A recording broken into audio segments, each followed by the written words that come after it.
What makes a good adjustment? Touch, not overdoing it. Quickness, finesse. I can only maybe use the same analogy as what makes a good massage, right?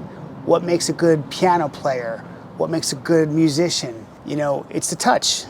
You're gonna have good artists and you're gonna have people that are just technicians, and worse than that, people just can't even perform what they're supposed to perform. And that unfortunately exists in every profession.